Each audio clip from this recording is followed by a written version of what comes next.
They didn't come in peace. They didn't come to negotiate. They came because they thought Earth was weak.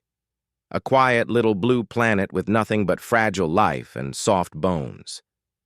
The Zalek Dominion had conquered 12 worlds in the last 3 decades.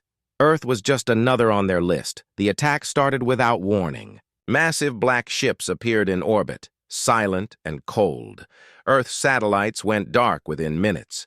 The moon bases didn't even get a signal out before they were vaporized.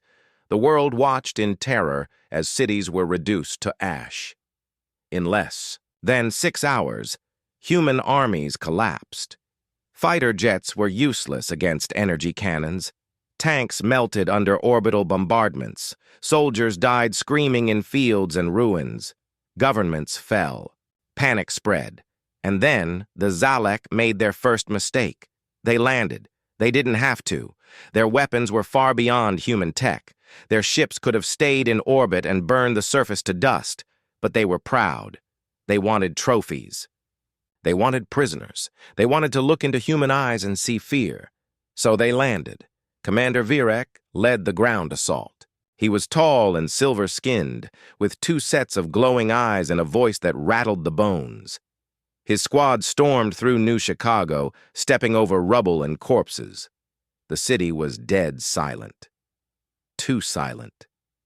"This world is broken." "One of," his lieutenant said. Virek clicked his mandibles. "Then we take the pieces."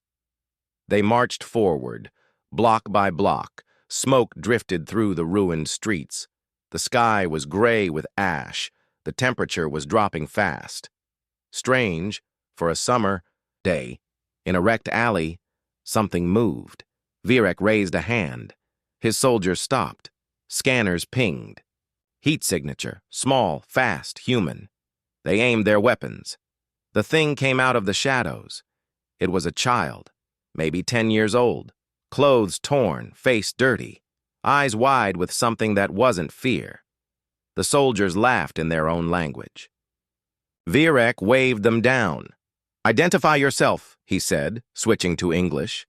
The boy didn't answer. He stared at them, then turned and ran. Virek didn't chase, not yet. He wanted the boy to run, to lead them. Humans were simple, predictable. But 5 blocks later, things changed. One of the soldiers vanished, just gone. No sound, no warning. 1 second, he was scanning a door. The next, only a dark smear on the wall. Virek froze. He scanned the area. Nothing. No heat. No movement. They pressed on. Then another disappeared. Then another. They never heard screams. Just silence. One by one, his elite team vanished in the ruins of a primitive city. Virek called for a drone sweep. The air was thick with interference. Static filled the screens. Then, briefly, a shape. Humanoid. Moving fast. Too fast. Not the boy. Something bigger. Stronger.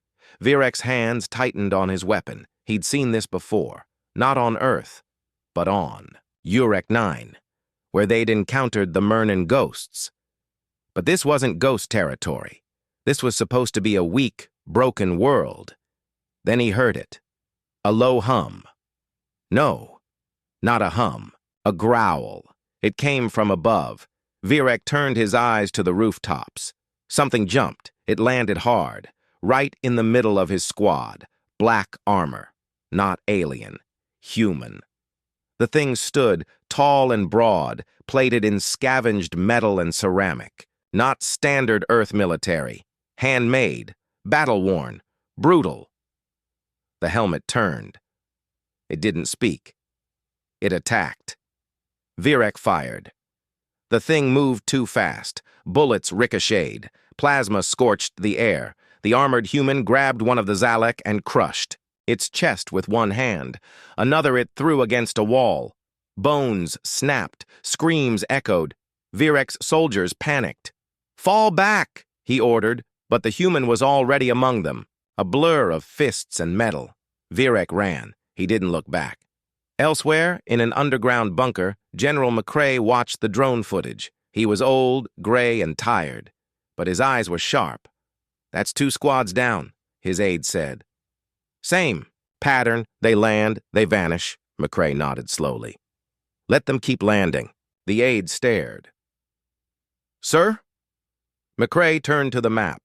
Red zones covered the surface, Zalek-controlled areas, but deep in the heart of the continent were pockets, tiny blue marks, human strongholds.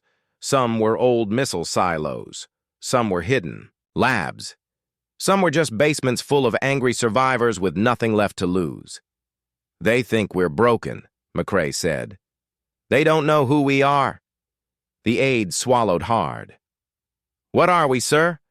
McCrae didn't smile. We're what they become when they're not afraid anymore. Commander Virek limped through the ruins, alone, wounded. His communicator was dead, his weapons nearly drained. He found shelter in a collapsed church, stone walls, stained glass shattered. He sank to his knees. This wasn't how it was supposed to go. They had studied Earth, analyzed its defenses, measured its biology. Weak bones, slow reflexes, fragile minds. And yet, something was wrong, deeply wrong. They weren't fighting an army. They were fighting ghosts, shadows, monsters, not bred in labs, not trained by the Dominion, made in pain, made in fire. He heard footsteps, not one pair, many. Virek turned. Humans, dozens of them, not soldiers. Not uniformed, scrappy, wounded, eyes hard. Some held rifles, some held axes. One had a sharpened shovel, all silent. One stepped forward, a woman, mid-30s, scars on her cheek, dirt on her skin. You landed, she said. Virek raised his trembling weapon. She didn't flinch. You thought it was over, she said. You thought winning a war was the same as winning a planet. Virek tried to speak, but the words caught. She raised a flare gun. You're on Earth now, and fired. The flare lit the sky in red, and the night answered with screams. The red flare hung in the sky like a bleeding star. For a second, it was quiet. Then the wind carried the sound of a horn, low and deep, like something ancient stirring awake. Virek didn't understand it. Not at first. Then came the gunfire, not the smooth, steady rhythm of trained soldiers. No, this was chaotic, wild, but close, too close. The humans didn't wait for orders. They charged. Virek fired once, hitting one of them in the leg. The man dropped but still crawled forward, dragging a chain in one hand. Another human leapt, at him with a pipe. Virek dodged, barely, then slammed his attacker into the wall. But for everyone he hit, 2 more appeared. He wasn't fighting soldiers, he was fighting survivors. One swung a bat, another stabbed with broken glass. Another threw a Molotov cocktail that shattered behind him, lighting the corner of the church in flame. Virek screamed in rage and fear. These weren't warriors. These were people who had lost everything and had nothing left to fear. He blasted the ground, throwing up dirt and fire, and ran out the side door, down the alley. His body armor cracked, his breathing ragged. He climbed over a rusted car and dropped into an open sewer tunnel. He didn't care about the filth. He needed to get away, regroup, signal reinforcements. He crawled through the dark for what felt like hours. Then, finally, silence. Then light. He found himself in a service tunnel under what was once a subway station. Something beeped. He reached for his wrist console. Static. But then, something else. A faint signal. He tapped into it. Zalek language crackled in his ears. Sector 9 units lost. Sector 11 compromised. All ground troops regroup at fallback point Delta. It wasn't a retreat call, but it was close. They were losing. Too many. Virek felt anger boil in his chest. These humans were primitives. They had no fleet, no command, no unity. They should have been crushed. But somehow they weren't just resisting. They were winning.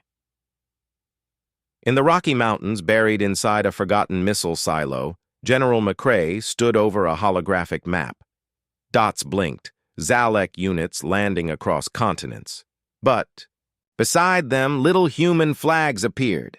Not military, civilian clusters, pockets of resistance. They moved like swarms. You see that? McCrae asked the room. A group of commanders and scientists stood around him, exhausted and covered in dust. That's not a war, McCrae said. That's a hunt. One of the scientists looked nervous. But, sir, they still have orbital control. They can glass us if we push too hard. McCrae nodded. They can, but they won't. Pride won't let them. They think pulling the trigger from orbit is surrender, so we make them bleed. We turn every building, every sewer, every forest into a graveyard. Another aide leaned forward. Sir, what about the Ghost program? McCrae was silent for a long time. Then he nodded. Activate it. Virek finally reached the fallback point, a small dome of black steel in what used to be a stadium. Other squads were arriving too, some limping, some carried wounded. One team only had 2 survivors left. No one spoke of it. Virek entered the command room. Captain Reln was there, one of the few officers who hadn't seen combat yet. When Reln saw Virek's scorched armor, he raised an eyebrow. They're not what we expected, Virek said flatly. Reln scoffed. They're rodents, screaming into the dark. Virek leaned in. They are adaptable. They don't follow logic. They use anything. Old tech, kitchen knives, explosives made from cleaning supplies. Reln waved it off. We control the skies. Virek stepped closer. Then why are your men afraid to land? Reln said nothing. A silence passed. Then the lights dimmed. The base shook. An alarm screamed. What is it? Reln barked. Breaches, an operator said. Multiple points. Lower tunnels. Tunnels? Reln's voice rose. How? No clue. They must have dug them. No, Virek whispered. They were already there. Reln stared. Then, the screams began. The Ghost program wasn't a program in the traditional sense. It wasn't clean. It wasn't smart. It wasn't even approved by most of Earth's leadership. What little was left. But it was effective. 36 operatives, all human, all presumed dead. Many had been in black ops, special forces, deep recon, or test subjects for high-risk biotech enhancements. They had no homes, no families left, only war. They weren't called ghosts because they were invisible. They were called that because by the time you saw them, you were already dead. Ghost 07 dropped into the base through a water pipe, landing silently behind, a Zalek guard. A single blade, fast and silent, ended him. Ghost 15 crawled through the vent system, planting explosives in key support beams. Ghost 02 walked through fire with a flamethrower in one hand and a gas tank on her back. She didn't speak. She didn't need to. By the time Reln made it to the control room, 20 of his men were dead. Virek was already holding a weapon, eyes wild. This is not a planet, Virek said. It's a trap, in an old barn on the outskirts of a burned-down village. The child from earlier sat with a group of survivors. He was no ordinary child. His name was Alex, and he was born the day the sky fell. His mother died shielding him. His father had vanished fighting in the first wave. He had grown up in ashes. He had learned silence, hunger, and fear. Now he was learning something new. Hope, a grizzled man, knelt beside him, scarred face, cybernetic eye. You did good, the man said. Alex nodded. Tomorrow, the man said, we take back the river. Alex didn't answer. He just stared at the distant mountains, where a black ship burned against the sky like a falling star. He didn't understand everything, but he understood this. The monsters came, and they bled. At high orbit, the Zalek War Council met on the bridge of their flagship. Holograms displayed casualty rates. The numbers were growing.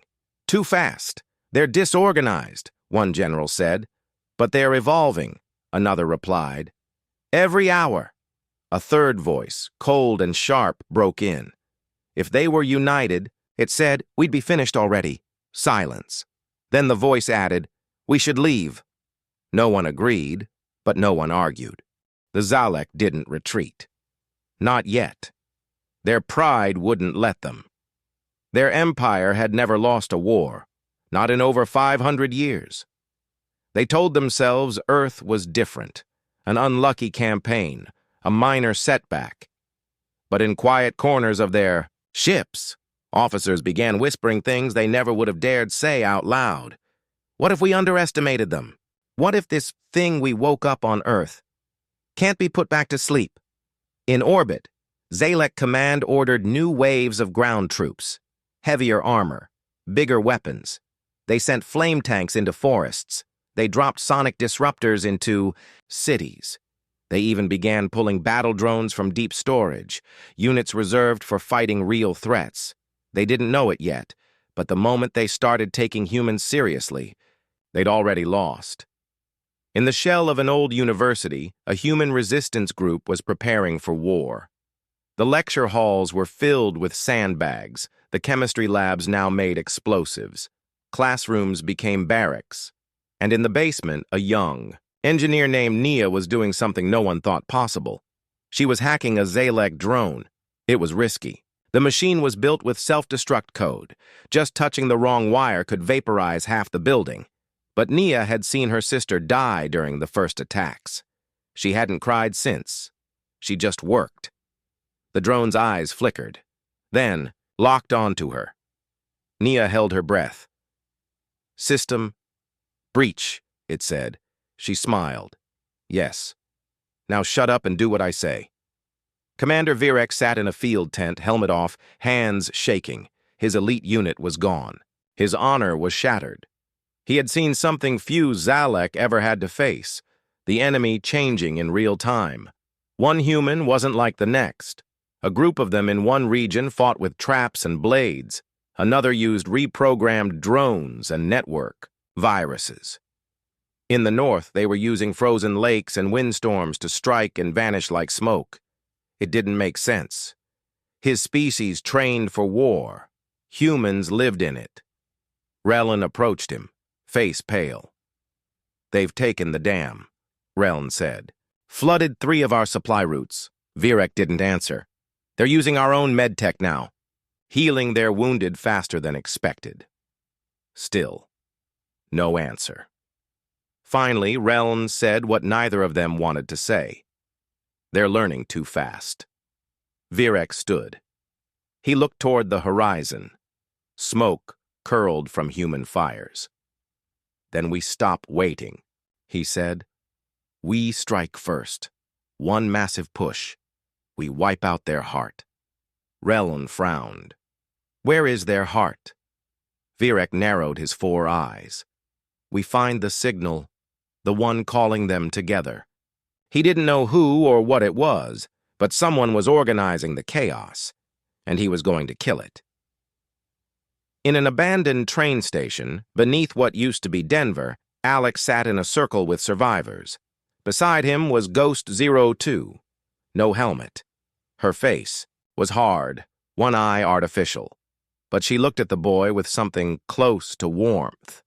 He had led more than a dozen civilians through ruined tunnels. Quiet, smart, careful. You ever shot one of them? She asked him. Alex shook his head. She handed him a small rifle. Hold it, she said. He took it. Don't aim unless you mean to fire. Don't fire unless you mean to kill. Understand? He nodded.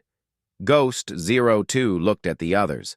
A mix of ex-soldiers, farmers, scientists, teenagers. This isn't just defense anymore, she said. We've bled them. Now we make them run. Someone in the back asked, what if they glass us from space? She looked up. They're scared.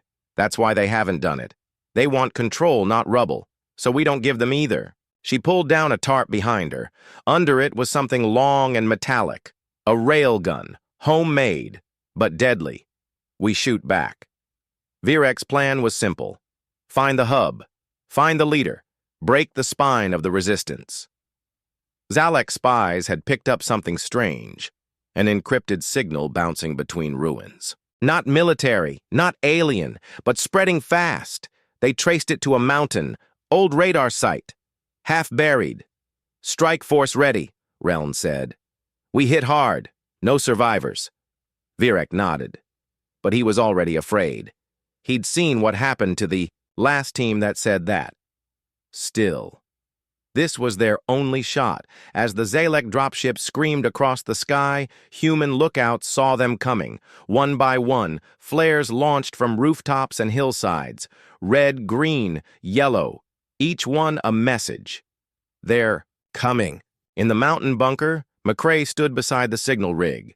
They had no central command, but they had the idea of one. He was that idea. He wasn't a genius, not a super soldier, just stubborn. You sure you want to stay, General? His aide asked. Not going anywhere, McCrae said. This is Earth. I was born here. I'll die here, but I'm not going alone. He tapped a button on the console. All across the continent, human fighters activated their traps. Bridges rigged with explosives, roads laced with spike bombs, abandoned buildings turned into fire pits, and worst of all, silence. The kind of silence. That only means one thing: an ambush is coming. The Zalek strike force landed with full confidence, heavy tanks, drone escorts, shock troops with energy shields. They entered the forest near the mountain. It was quiet. Too quiet. Then one of the tanks exploded, then another, mines, traps, IEDs made from washing machines and fertilizer. The air turned to fire, and the trees came alive.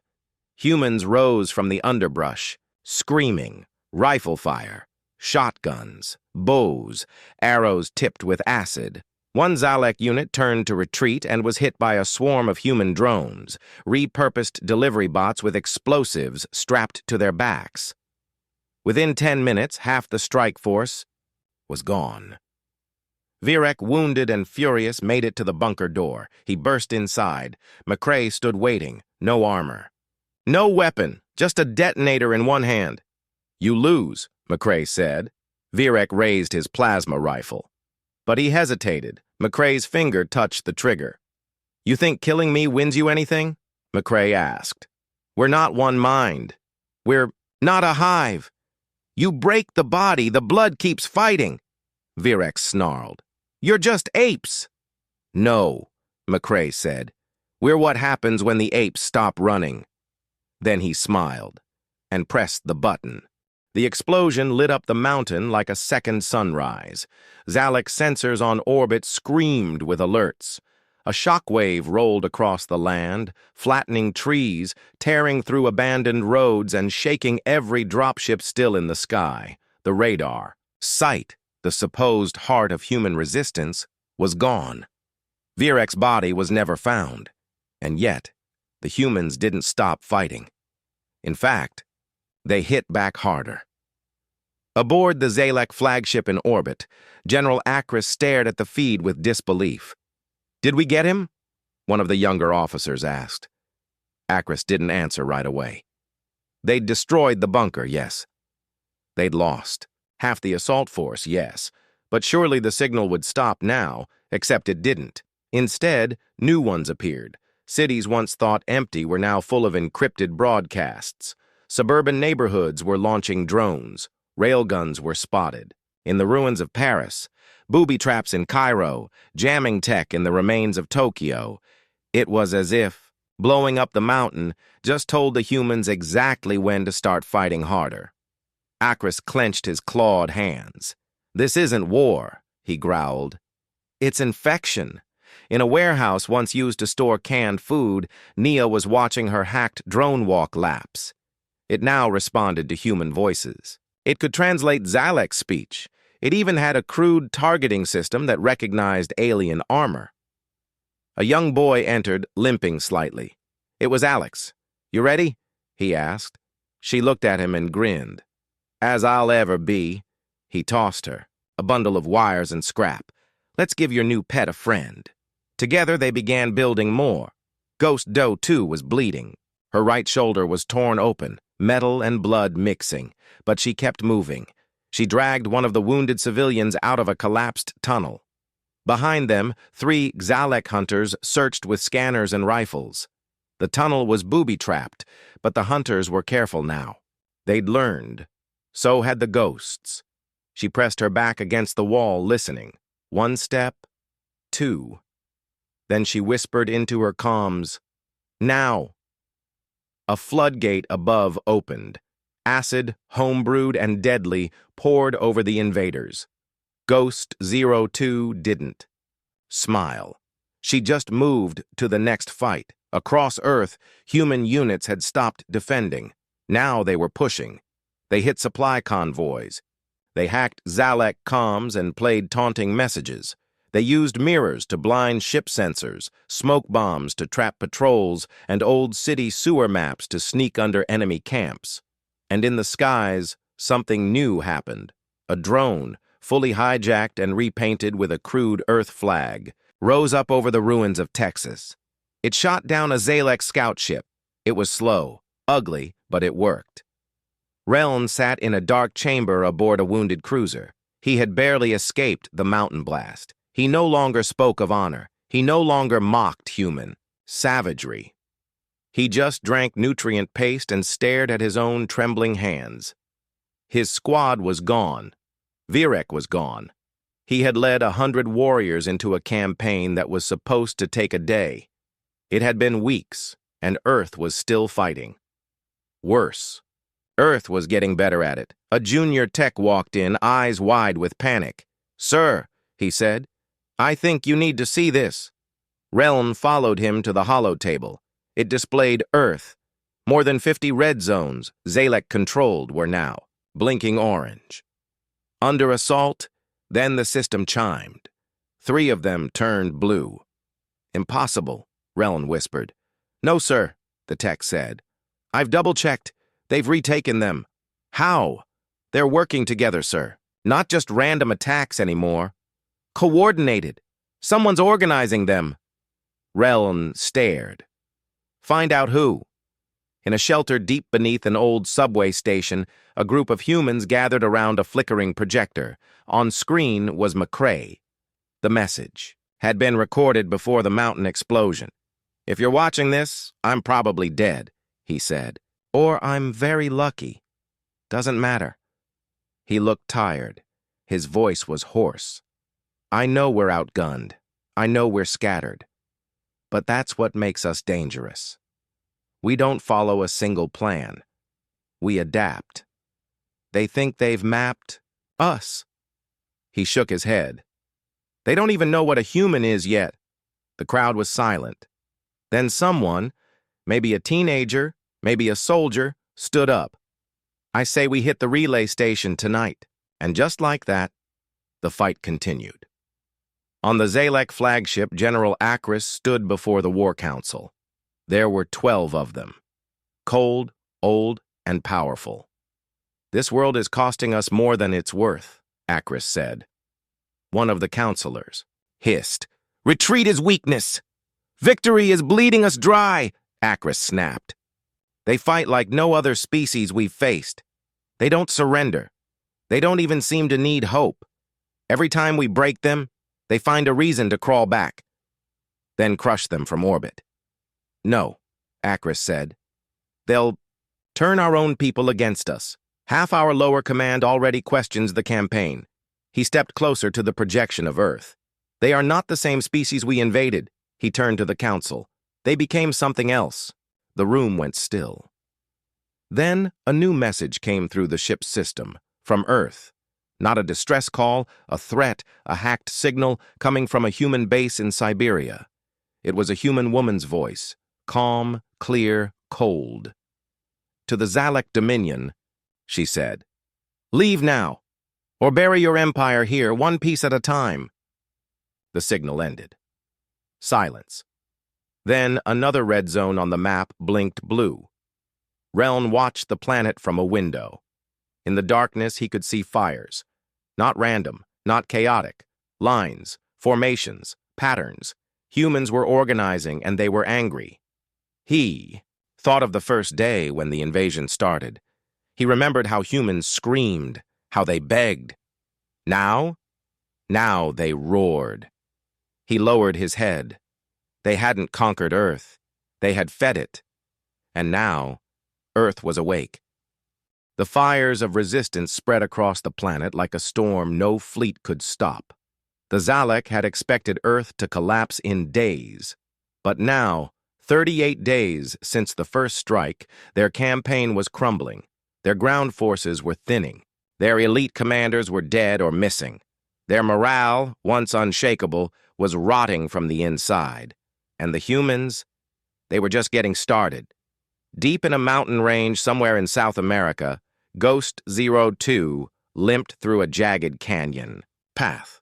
The shoulder wound hadn't healed right. Every step burned. But she didn't stop. She wasn't alone. A convoy of human fighters followed her, half of them barely trained, all of them armed with whatever they could carry. They weren't a unit. They were a force, and they were heading straight for a Zalek. Drop fortress, still anchored into the stone like a parasite. A young fighter ran up beside her. "Are we sure it's still active?" She nodded. Confirmed. Last recon saw 5 ships, 300 troops, and an uplink tower. The kid hesitated. "That's a lot." Ghost 02 didn't look at him. "Then we kill a lot." They pushed forward. In orbit, panic finally cracked the calm surface of the Zalek fleet. 3 ships had gone dark in one night. 2 were taken by direct human assault, their cores stolen or destroyed. The 3rd had been hacked from within. No one knew how. General Akris received a report from one of his lower officers. He didn't finish reading it. He didn't need to. He'd already made his decision. In a burned-out garage somewhere in Nevada, Nia tightened the last bolt on what used to be a civilian satellite control panel. Now it was a transmitter powerful enough to scream through Zalek jamming tech. Her fingers were black with grease. Her eyes were bloodshot. She hadn't slept in 30 hours. Alex watched quietly from the corner, sitting beside a stack of reprogrammed drones. "You think they'll hear it?" he asked. She glanced at him. "They have to." She activated the system. The message was simple. "To any human cells still out there, Phase 3 begins at sunrise." There was no commander to sign it, no rank, no flag, just the voice of resistance. And hundreds of miles away, in bunkers, ruins, forests, and caves, humans heard it, and they moved. At sunrise, Ghost 02 gave the signal. The mountain fortress attack began with silence. Not gunfire, not explosions. Just movement. Climbers reached the upper vents. Divers entered from the frozen river below. A single scavenged Zalek drone hovered over the main gate, disguised with human graffiti and coded to play harmless ambient sounds.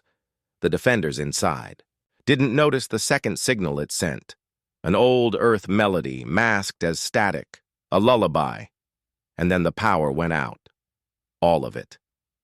Inside the fortress, emergency lights flared red. Confusion. Orders barked. Too late. The humans were already inside. Ghost 02 led the breach team. They moved like smoke, clearing corridors with brutal precision. They didn't care about taking ground. They cared about destroying it.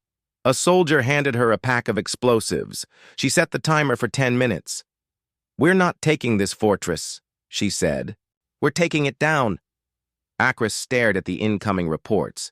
It was happening again. Another base lost. Another ship hijacked. The humans weren't just resisting. They were coordinating.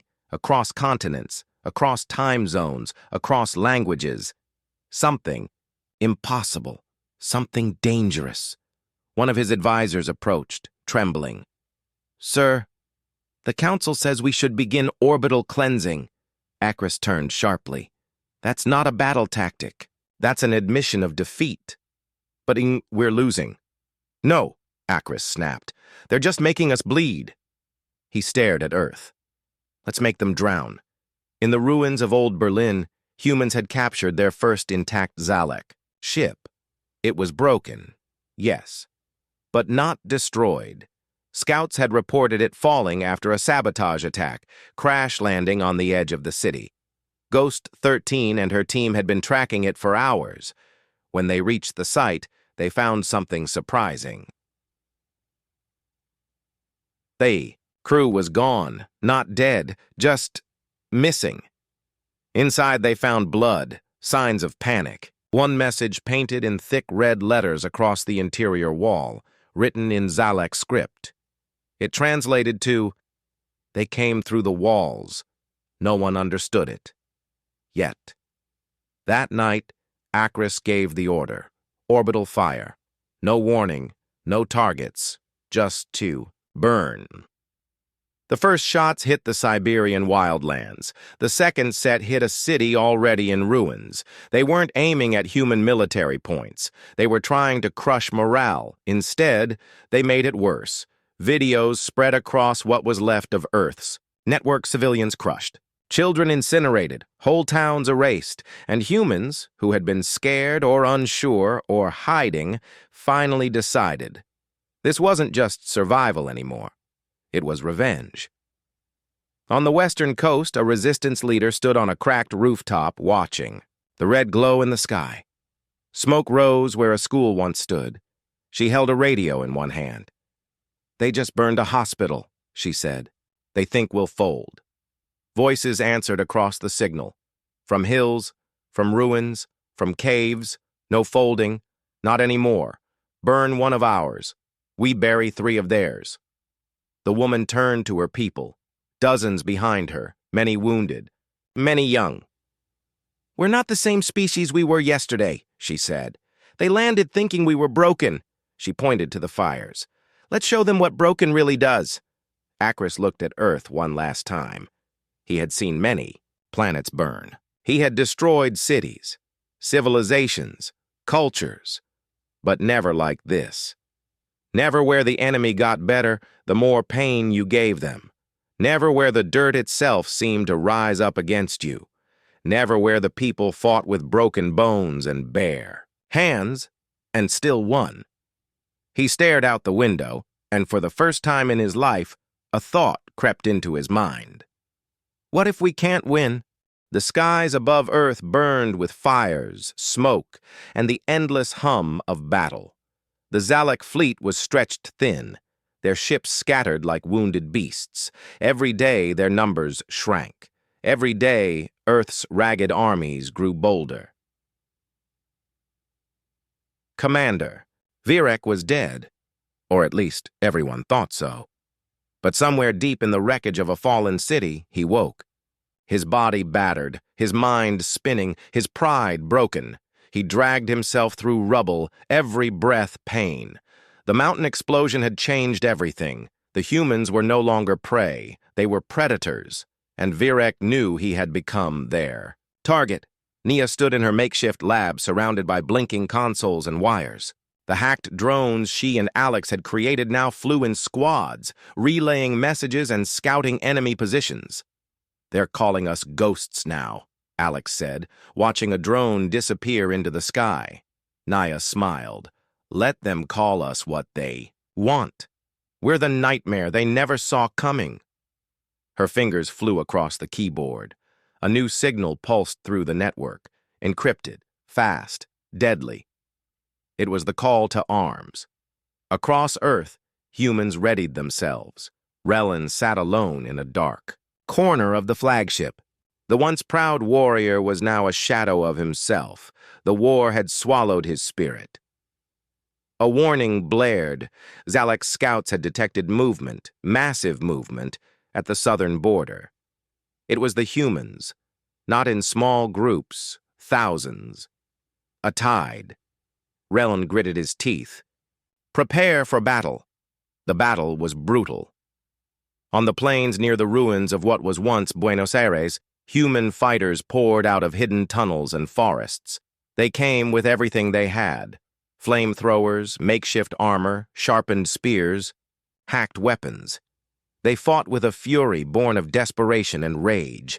The Zalek fired plasma blasts, tore through ranks, but the humans kept coming. They used guerrilla tactics, blending into ruins, disappearing into smoke. Virek watched from the command post, wounded but alive. The humans were more than soldiers. They were legends. In the midst of the battle, Ghost 07 moved like a shadow, silent, deadly. She slipped through the chaos and found herself face to face with a Zalak general. Without hesitation, she plunged a blade into his throat. The general fell. Behind her, the human fighters cheered. The turning point came when the hacked drones swarmed the Zalak command ship. They jammed sensors, overloaded systems, and sent a flood of false signals. Confused and blind, the Zalak fleet faltered. Virek tried to rally his forces, but chaos spread. Inda. "The command room!" alarms blared. "Commander, we are losing control!" shouted an officer. Virek clenched his fists. "We were never meant to control this world. We were meant to conquer." "But we are losing," the officer said. Virek's eyes burned. "No," he growled. "We are learning." Back on Earth, General McCrae's voice echoed over encrypted radios. "Hold the line! Fight like the world depends on it, because it does!" He was old, tired, and missing an arm, but his words carried weight. They reminded everyone why Earth would never fall, because humanity was not just surviving. They were becoming unstoppable. As the sun set on a scarred Earth, a final message reached. "The Zalak fleet! Broadcast from every surviving human transmitter. Simple, clear, unyielding. We are Earth." They thought they were invincible. They thought Earth was just a stepping stone, an easy conquest on their path to domination. But they were wrong. The last day of the war came without fanfare. No grand battles, no heroic last stands. Instead, it was quiet, a slow collapse. Commander Virek, once proud and unbreakable, was nowhere to be found. His fleet was in ruins, drifting aimlessly in orbit. The Zalak Dominion, mighty and feared across galaxies, faced defeat like never before. On D. Earth's surface, survivors gathered. Scars covered their faces, their bodies bruised and broken, but their eyes burned with fire. They were the ghosts who had haunted the invaders for weeks, the sparks that had ignited a rebellion no enemy could smother. Naya and Alex stood together among the ruins of a city that once shone with hope. Around them, the rebuilt drones hummed softly, scanning the skies and transmitting signals. The resistance was no longer just a ragtag group of fighters, it was a force reborn, a people united by struggle and fierce pride. General McCrae, his face lined with age and pain, spoke once more through the comms. They thought they were invincible. They thought we were weak. But they forgot one thing. We are Earth, and Earth never surrenders. From orbit, the remaining Zalak ships turned away. Their engines flared, retreating into the void they once ruled. Some whispered that the Dominion might return someday, but none believed it would be the same war. Because Earth had changed. Humanity had grown. What began as a broken planet had become a legend, a warning to any who dared think they could conquer the unconquerable. The stars watched silently, and Earth smiled.